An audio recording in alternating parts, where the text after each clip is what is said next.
Hey guys, it's Kevin again. This is my review for the second half of the season of Crazy Ex-Girlfriend. As you guys know, I already reviewed the first half, but also as you guys know, I haven't done as many TV reviews, and this review is going to be a little bit different. I'm going to be testing something out with these TV reviews. I'm going to try to do it in the style of my movie reviews. I know I should have said this in the announcement video, but that is how my TV reviews are going to be done from now on, so we're just going to start off with it right now. So as you guys know, I really did love this season. The first half of the season, I think, is one of the strongest halves of any season of the show. I think it was just so different and ambitious and really took the show in a whole new direction. You know, the show went from being about this slightly unhinged woman, you know, who makes a lot of irrational decisions to someone who really wants to try to turn themselves around and is really starting to see the error of their ways. And that is something that I was very interested in exploring in the second half of the season.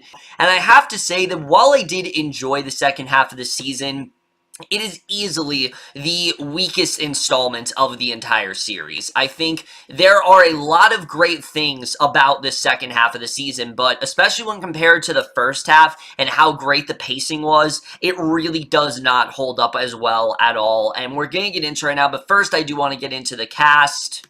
Now, I know it's kind of unnecessary to say, but again, like I said, I'm going to do these TV reviews in the structure of movie reviews, and, nothing's really going to change there. So, similar to every other Crazy Ex-Girlfriend review I've done, the cast here is phenomenal. Everyone still absolutely kills it in their roles, but let's talk about Rachel Bloom, of course, as Rebecca, because she continues to impress me week to week. She's one of those actresses that just puts so much into her role, so much pathos, so much energy, and you can tell she's so passionate about this character, and this is a character that even when we are against, and this is how it's been from the beginning, even when we are actively rooting against her, there's something endearing about her. There's something about her that's just so compelling, and I really love where we get into. We go into a lot more of the deeper side of Rebecca Bunch and her trying to turn herself around. Can there be a good side of her in there? Can she be a good person? Can she learn the fatal errors of her ways? This is something that I think Rachel Bloom very well utilized in this character. She's not nearly as crazy or unhinged as she used to be. She's genuinely trying to be different. She's trying to be normal, but is she going too far? I think that was definitely very well done here. It didn't feel fake, it didn't feel manufactured only when it was supposed to, and once again, Rachel Bloom continues to show why she's one of the best actresses on TV. There's so many incredible scenes through the season, which I'll talk about in the spoilers and things like that, but she, as usual, always impresses me here, and that is definitely no different on this half of the season. Someone else who regularly impresses me and does once again here is Donna Lynne Champlin, of course, as Paula. Just such a fantastic character. She serves as that mother figure in Rebecca's life, and this half of the season, she doesn't do as much as she did in the first half, but she still does have a pretty big role. Her and Rebecca spend a lot of the season apart. We don't really see a lot of scenes of the two of them together, and I think it makes sense. This is a lot more focused on Rebecca and Nathaniel, and we'll get to that in a little bit, but I thought she still did a really great job here. The stuff that she does have is still fantastic, and again, Donna Lynne Champlin is really, I think, the unsung hero of the show. Everyone talks about Rachel Bloom. I don't think enough people talk about Donna Lynne Champlin because she really is fantastic here. Someone who I think really stepped up their game, though, in the second half of the season is Vella Lovell as Heather. Now, I've always loved Heather as a character. I think she's just so fun. I've loved her sardonic edge. I love how on top of things she is, and I love that she typically is the voice of reason. However, this half of the season really gives Heather a lot more of a story. It takes her character in a much more serious fashion, and I really did love that about her. Sure, we did get that in the first half, but the second half, Heather really does have a very meaty storyline. She's got a lot to do, and it really does show Lovell's chops as an actor. Sure, she is hilarious, and she handles that comedy always spot on. I mean, her lines are some of the funniest of the entire show, at least in my opinion. I think she's just so great in this role. but she's just as good in those dramatic moments, and we really are rooting for Heather. Of course, as we know in the first half of the season, you know, she's trying to move on from school. She's trying to get her life together, and I really did love seeing that. I wanted to see her go through that journey, and she really did an incredible job with that here. She goes through some really unexpected directions this season, but Lovell really did pull it off. I thought she was fantastic in this season, and once again continues to impress me. Really, as each season goes on, I think she's gotten progressively better as the show has gone on. And then really the only person I do want to talk about is Scott Michael Foster as Nathaniel, who he really is the second main character, I think, of this show now. Rebecca and Nathaniel are a huge part of this season. Of course, we know Nathaniel, he does have that, similar to Rebecca, he does have that sort of devious edge to him. But again, there is something endearing about him. There's something about him that you just really care for this guy. You know the abuse he's gone through. And you can tell he genuinely wants this relationship with Rebecca. You really want these two to do well. And because of this, the chemistry between these two is very back and forth. Rachel Bloom and Scott Michael Foster do a really great job at getting these two close, but not too close. It doesn't feel like these two have to be together right this second. But throughout the whole season, that's what they really want. They want to be together, but you know that they can't really be. Rebecca's not 100% yet, and I just really love where they went with their characters overall. They did a fantastic job this season. This might be Scott Michael Foster's strongest batch of episodes yet. He was absolutely fantastic, I think, throughout this entire half, and I really did love what he did here.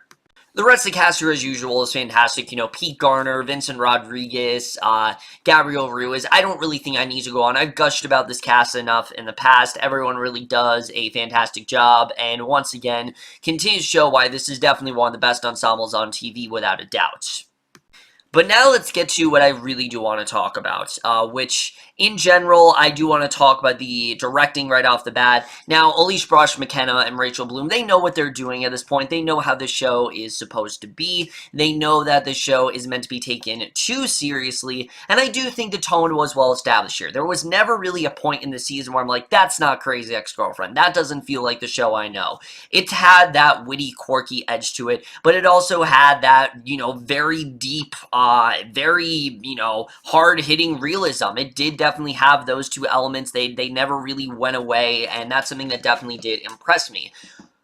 But, like I said, this is not nearly as strong of a season as even the first half, mainly because of the fact that throughout, I'd say, the first 3 or 4 episodes of the season, the stakes are extremely low, and when I mean low, I mean as to the point where it does not really feel like there's really much going on here. It's very mellow, the characters are just kind of going through the motions, and it's just not very interesting storytelling. The thing is, though, when you have a cast that is so talented, it's never really boring. You could give Nathaniel the most boring storyline ever. You could give, Rebecca the most boring storyline, but they're so great in their roles that they will make it work. They'll make it fun. They'll make it watchable, and that's something I really did love about the second half of the season. The cast was game throughout, as they've been all series, but especially in this chunk, which, like I said, is definitely not their strongest, they definitely were game for it. But like I said, just throughout the first 3 episodes, it just does not feel like a lot's going on. Rebecca and Nathaniel are very on and off. There's a point where it seems like they're going to get together, but then Rebecca doesn't want to be with him. Then he wants to be with her, but she's not interested. Then they're against each other, and it's just all over the place. It really is. And I will admit, their arc is easily the most consistent, definitely. Out of all the arcs going on this half of the season, their arc is the one that did feel the most consistent, did feel like it had the most substance to it.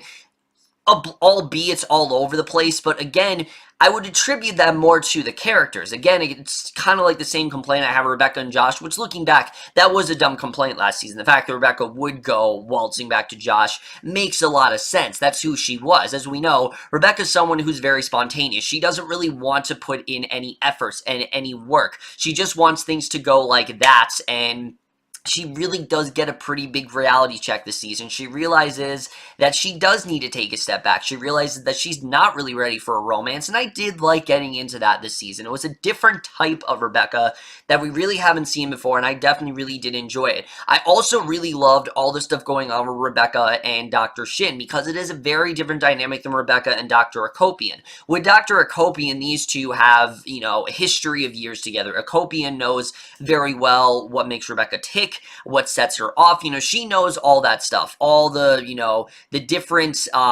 things in her head, you know, all the various intricacies of who Rebecca Bunch is. That's something that Akopian is very familiar with. Shin, on the other hand, isn't really. So it was a different type of dynamic. I did like seeing Rebecca go through this therapy, her genuinely trying to get help. It feels very satisfying. It feels like this character has really gone through a lot, and I really did like the progression there, because even when she is at her lowest point, which there are points in the season where Rebecca does go back to her old schemish ways, she recognizes it. She recognizes, oh, I'm going back here. I can't do that anymore. And I really did love seeing that. We can see that Rebecca still isn't fully, you know, over it. She's always going to have, you know, the bipolar,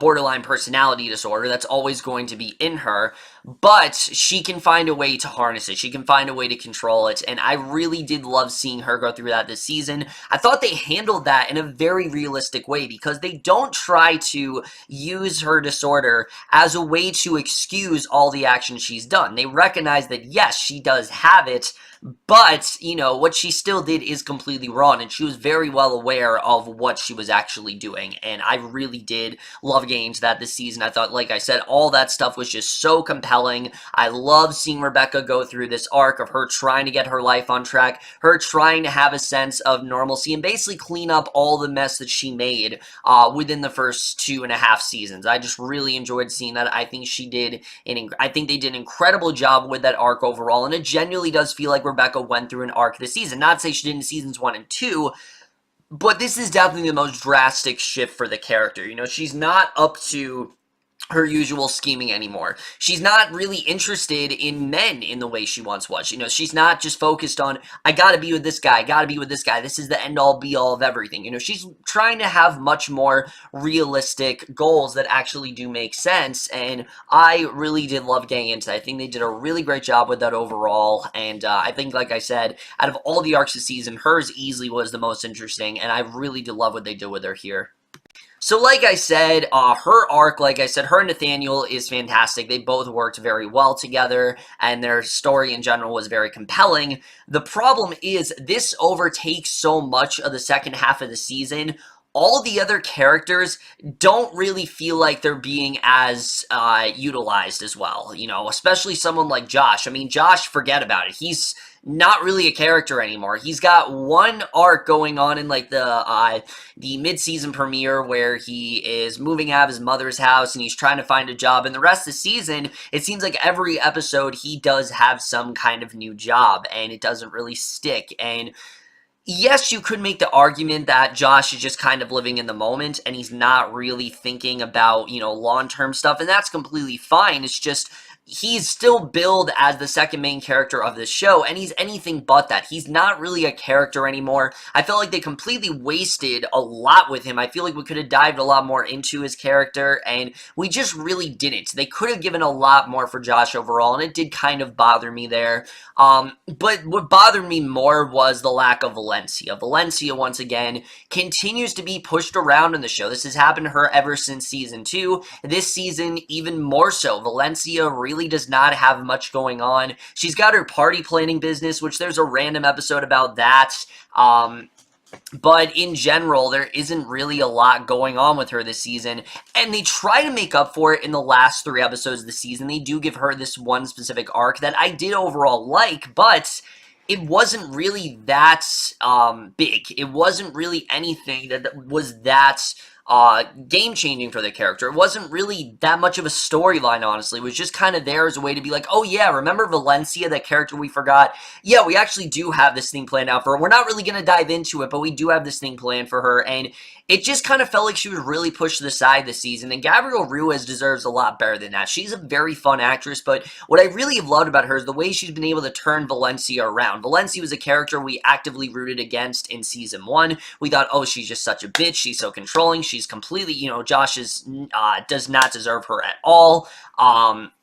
He deserves way better. He needs to be with someone like Rebecca. And now she's really turned herself around where that's completely out of the conversation. Now we see Valencia as much more of someone who is trying to turn herself around. Similar to Rebecca, she's trying to prove that she isn't that way anymore. And she still does have those same ideals, but she's trying to move past it. Again, it just didn't really feel that prominent. It always felt like she was in the background, and it just did not work as well for me. White Josh as well. There's one episode devoted to him with him and Nathaniel, but other than that, there really is not much going on there.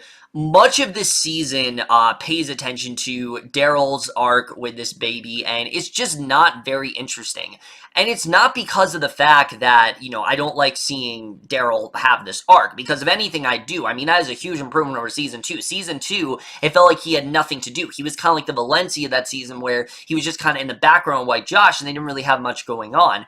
However, this season, they tried to give him a lot more to do, and it just didn't really work, particularly because apart from the fact that he wanted this baby, we don't really know the reason why. Why is he so adamant about still having this baby? Why does it need to be right now? I mean, I did not really understand it. It wasn't really that interesting of an arc in the first place, and where it ends up going, it overtakes so much of the season. Now, it does go in an interesting place. I will definitely say that, but I just felt that it was a bit rushed this season, and that is another big thing with the season. They tried to do way too much here. This is easily the most overstuffed season of the entire show.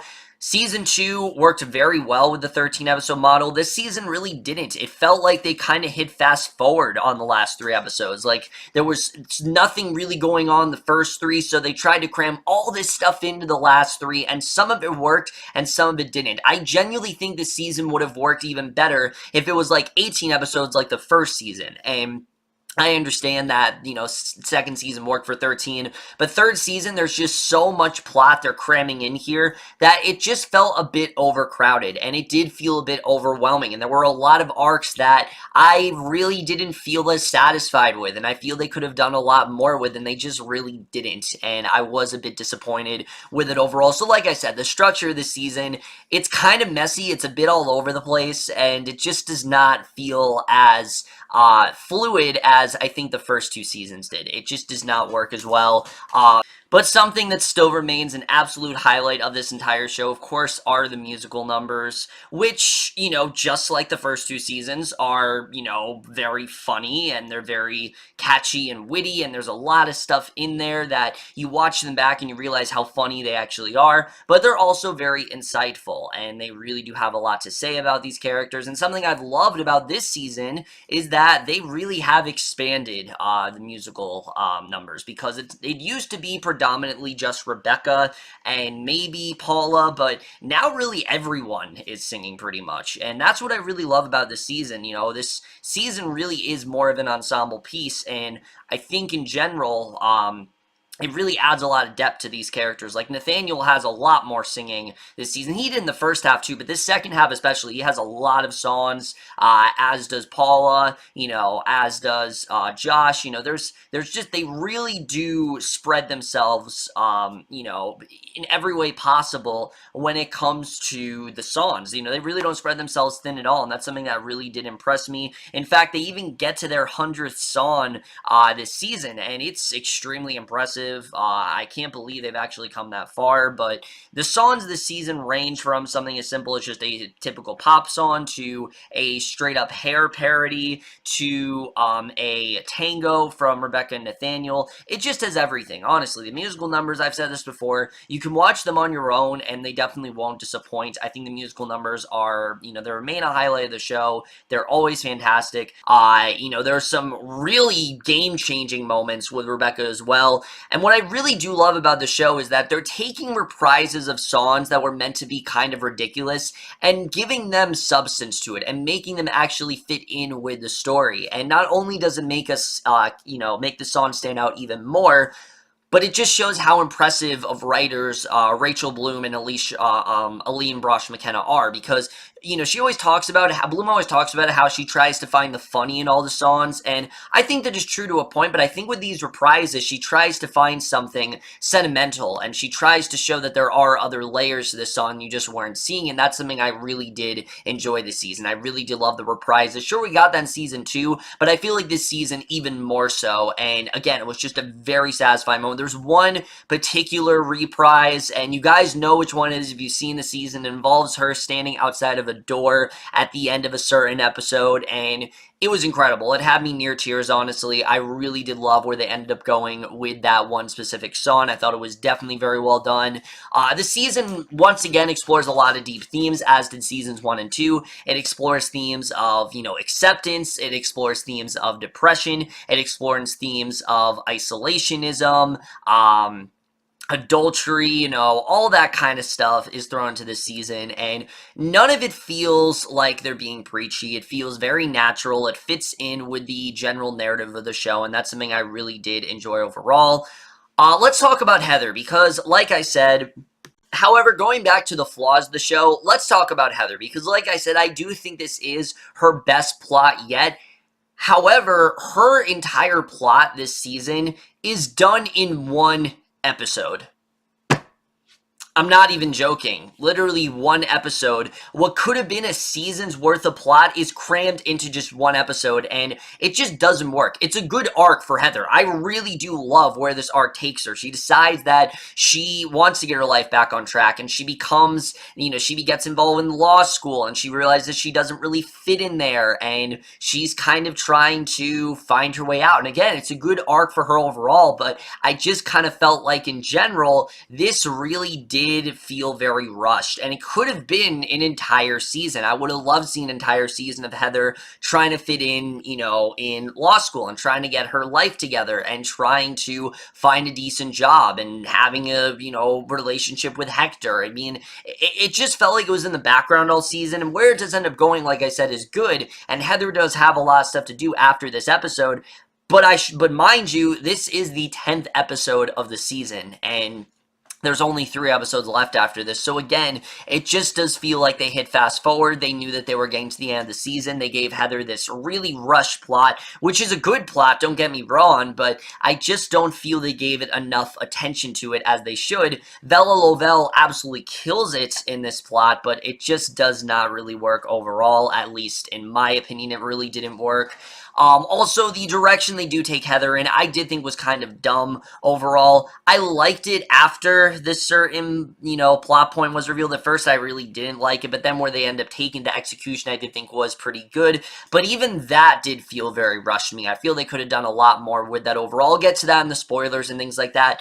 Let's talk about the pacing of the season. The pacing of the season, honestly, is all over the place. It's very haphazard. It really does feel like they're just coming up with things on a whim. One episode will have Rebecca trying to help Valencia with party planning. Then the next episode will be about Rebecca trying to sue Nathaniel, or the next episode will be about them trying to be together. It did not feel like it had a central story. Sure, Rebecca and Nathaniel eventually kind of become the crux of this story, but it did not feel like there was a sense of a narrative flow within the season. You know, I think the first 2 seasons, they did that very well. You know, all of season 1 was Rebecca pining after Josh. Season 2 was her trying to, you know, the first half of season 2 was her trying to have a legit relationship with Josh, and, you know, she ends up going back to her old scheming ways. The second half of season 2 was her trying to maintain a relationship with Josh and things like that. So, yeah, and the first half of season 3 was her getting over, you know, Josh abandoning her at the altar, her plotting revenge on him, and her eventually coming to the realization that, you know, she's done a lot of really shitty things and she really needs to turn her life around. This half of the season does not really have that. It did not feel like there was a central flow. I did not feel like there was a general narrative carrying the season, and because the fact that it is so overcrowded, it always felt like one character was being left out, whether that was Valencia, whether it was White Josh, whether it was regular Josh, you know, whether it was Paula. It never felt like every character was utilized as well as they could be. It always felt like someone was being left out, and it just did not work, I think, in the way they wanted it to overall. But now, guys, I do want to talk about the finale because there is a lot of stuff to get into with this finale overall. If you guys have not seen it, I am going to get into some major spoilers here, and I mean major spoilers. Like, a lot really does go down in this finale, and that is one of my complaints. Again, I said it before, now not a lot happens in the second half of the season, and it's clear that because that they tried to cram a lot into this last episode. Now, you could say they also crammed a lot into episodes 11 and 12, but I thought those two flowed a lot smoother because, sure, there was stuff happening, but it never really felt like it was on fast forward. It never really felt like they were speeding through stories like they did in this episode. And you know, most of this episode focused on Rebecca trying to atone for her sins, trying to kind of make up for it. You know, she gives that list to everyone of things that she's lied to them about, and I really did like that scene. I like seeing Josh, Nathaniel, and Paula all kind of dealing with this news in different ways. Josh did not really seem much of a reaction. Nathaniel was very smug about it, showing that he really hasn't changed at all, which I do like seeing. I like that Nathaniel,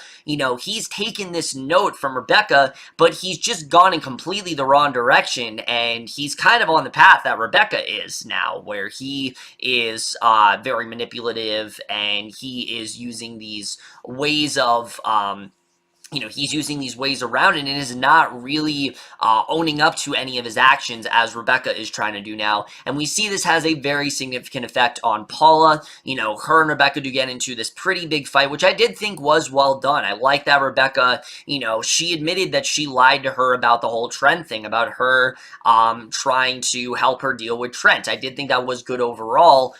But again, this fight, it did not feel that different from their other ones. It felt like this was one of those things where they're going to have a fight now, but they're going to end up back, you know, as the mother and essentially mother and daughter that they are, even though that's not really her mother. That's basically the relationship that they do have.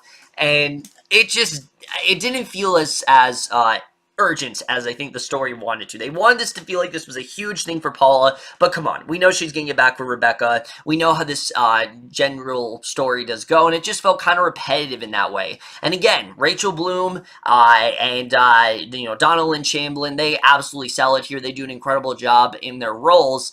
But I just did not feel that this really was as, you know, what was so different about this revelation than, say, Paula's revelation about what Rebecca was trying to do in Season 2, Episode 6, which felt a lot more urgent to me than this did. It just didn't feel as significant, and I think it wasn't as big as the show wanted to be.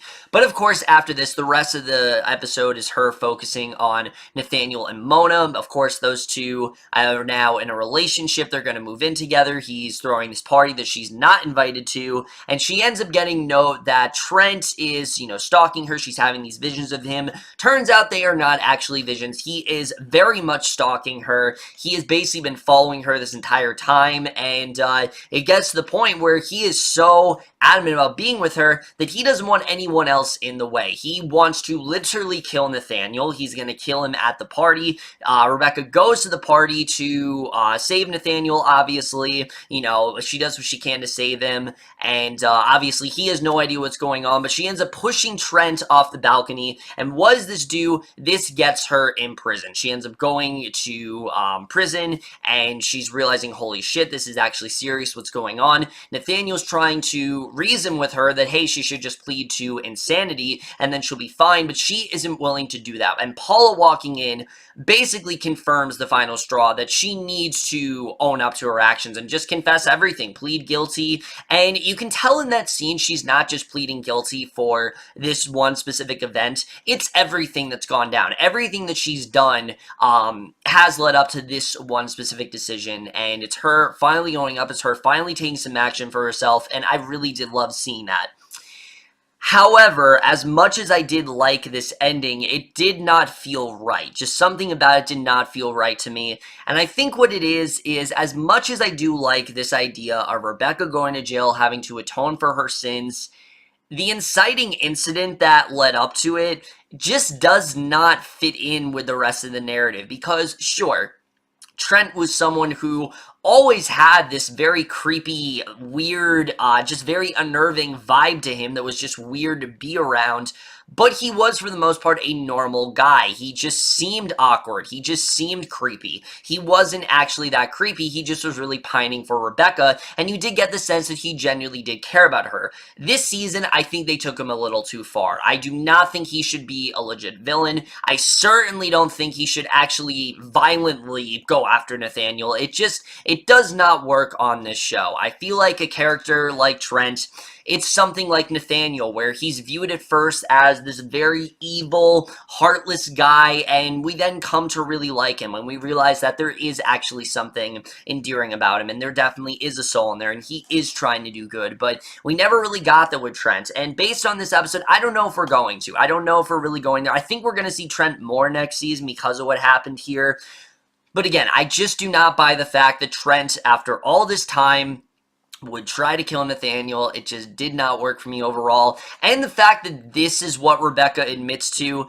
it just didn't really work for me because, again, this wasn't really her fault. This was her trying to protect Nathaniel. She was doing a good thing. And the fact that this is what she has to plead guilty to, it just does not work. I think it should have been something more where, for example, imagine if, like, Robert got involved and, the whole Robert situation came out. This is something that nobody has really known about until the first half of the season. Rebecca, Paula knows about it.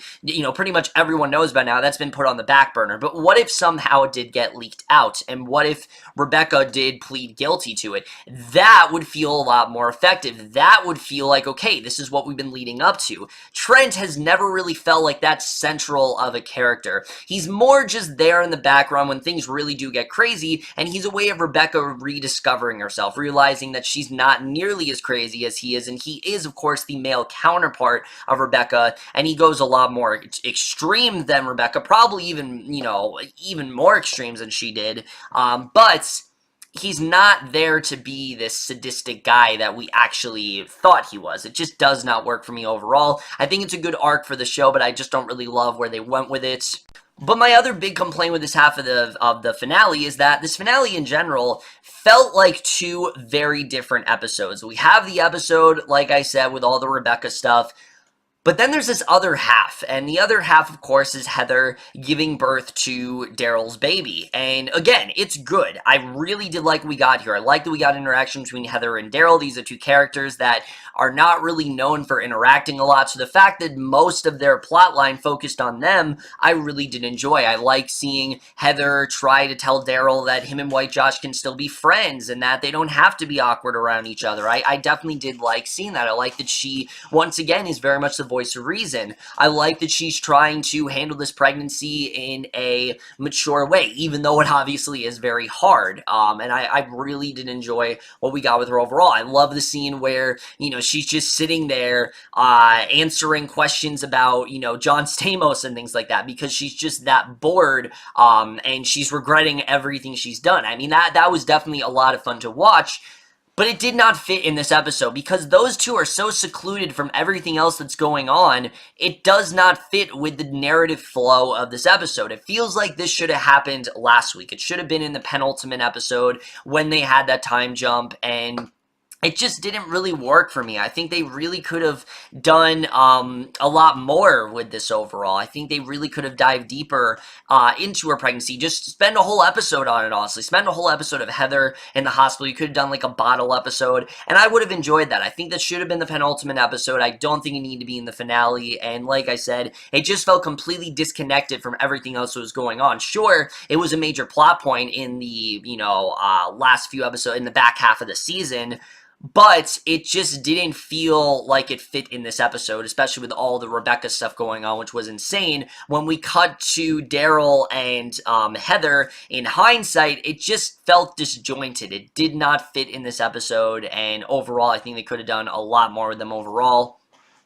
So like I said, guys, Crazy Ex-Girlfriend Season 3B is still a really well done season. I did really enjoy the season overall. I think this was a tremendous season of payoff. I think it really does show how far Rebecca has come as a character. I think, getting her and Nathaniel closer, that's really great. They gave a lot more for some of the side characters like Heather, even Valencia does have some stuff. Daryl had a lot more to do. They tried to make this season more of an ensemble show. Some of it worked and some of it didn't. season, it did feel a bit overstuffed at times, but it also felt very low stakes. It felt like there was so much plot in those first few episodes that there wasn't as much going on in the last few episodes of the season, but those last three really do stick out. They did do a lot more in those last three that I was overall very impressed with, and it definitely was still well done. It was never a show that I was taken out of. It was never a show I'm like, oh, I don't like this as much. It just felt a little too, quick. It did not feel like they had enough episodes to really fit all the story in there, and compared to the other seasons, it just feels a little bit underwritten and just a little bit more haphazard than I think the other seasons really have. This is still a fantastic show. I really did love what we got from this season overall. The first half in particular is still a major standout. I think especially the, Josh's ex-girlfriend is crazy episode. That whole episode is incredible. The way that episode is done, shot like a horror film. I mean, that will remain one of the best episodes of this entire show. It is still the best episode of the season. It felt the most distinctive, and I really loved everything about it. Some of the moments, even in this second half, are some of the best of the entire show. That moment I mentioned with Rebecca and Nathaniel in episode 11 is one of the best moments of the entire show. I definitely really did love it overall. There are even some moments in the finale that I thought that isn't a fantastic moment, but just in general, it did not feel as consistent as the first two seasons or even the first half of the third season. I still did really enjoy it, but now I'm going to rate both the second half of the season and the season overall. So for the second half of the season of Crazy Ex-Girlfriend Season 3, I am going to give it a B, and the season as a whole, I would give a B+. Like I said, guys, easily the weakest season of the show, but this is still a fantastic show. It's still a show that I always look forward to, always puts a smile on my face, and remains one of the most insightful character studies on TV for sure. That's it for my review. Hope you guys enjoyed. Let me know what you guys thought of this season overall. Left your thoughts in it. We only have one season left for, Rachel Bloom confirmed a long time ago this is a 4-season arc. It's probably going to stay that way. I don't see them lasting another season because, again, they have never really had that great of ratings. This has never really been a rating show. It's been fairly based on critical and audience reception. That is the only reason this show has actually lasted, is because of how strong of a reaction its audience and how, I think, overwhelmingly positive their reviews have been. I think just because of all of that, it would be a huge loss to CW if they ever canceled it, and I think, probably because that next season is probably going to be the last. I'm definitely looking forward to see where they do go with these characters then. But let me know what you guys saw this season overall. Love your thoughts, and we'll see you guys in my next video, and I will see you guys for that. Okay, bye. Face your fears, stare them down, don't be scared, stand your ground.